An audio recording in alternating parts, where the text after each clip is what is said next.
13 August আমাদের বড়াবাজার থানার একজন অধিবাসী, তার নাম অর্জুন মাহান্তি, প্রবীর কুমার মাহান্তি, ওনার মোবাইলটি বড়াবাজার থানার হারিয়ে যায়, বড়াবাজার থানা এরিয়াতে বাজারের ওখানে। তারপর সেই মোবাইলটাকে ইউজ করে দুষ্কৃতীরা প্রায় তার অ্যাকাউন্ট থেকে 6,17,000 টাকা চিট করে নেয়। পরবর্তীকালে আমরা যে ইনভেস্টিগেশন নামি বড়াবাজার থানা এদের মধ্যে 3 জনকে অ্যারেস্ট করে। এই 3 জনের একজনের নাম চন্দন কুমার সাহু, এর বাড়ি হাওড়াতে, কৌশিক রায় নামে একজন, তার বাড়ি কলকাতাতে, এবং শামদানি খান বলে একজন ব্যক্তি, যার বাড়ি উস্তি থানা এরিয়াতে। এই 3 জনকে আমরা অ্যারেস্ট করেছি। এদের আমরা পিসিতে নিয়েছি, অলরেডি পুলিশ রিমান্ডে নেওয়া হয়েছে, ইনভেস্টিগেশন চলছে।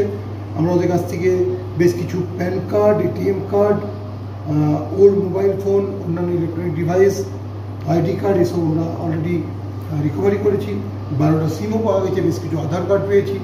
এই কেসের আমাদের ইনভেস্টিগেশন চলছে। আমরা চেষ্টা করছি এই চিটের মানিটা রিকভারি করার জন্য, এবং আরও যে ওদের মধ্যে এই ক্রাইমগুলো করার জন্য যে সমস্ত টুলগুলো ইউজ করে সেগুলোকে রিকভারি করার জন্য। কোন থানায় কমপ্লেন ছিল স্যার? বড়াবাজার থানাতে কমপ্লেন হয়েছে। অ্যারেস্টটা বড়াবাজার থানায় করেছে? বড়াবাজার থানায় করেছে, তাদেরকে পিসিতে নেওয়া হয়েছে। তারা এখন 5 days পিসিতে আছে। এদের কাছ থেকে আমরা যে ডকুমেন্টগুলো সিজ করেছি আমরা একটা কাল রাত্রিরে টাউন থানায় একটা কমপ্লেন আসে একজন নিস্তায়নী কলেজের অধ্যাপকের এগেনস্টে, যিনি একজন ছাত্রী আউটরেজ অফ মলেস্টেশন করেছেন বলে।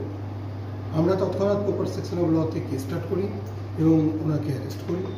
আজকে ওই ছাত্রীকে আমরা পাঠিয়েছি তার জুডিশিয়াল স্টেটমেন্ট রেকর্ড করার জন্য। ইনভেস্টিগেশন চলছে।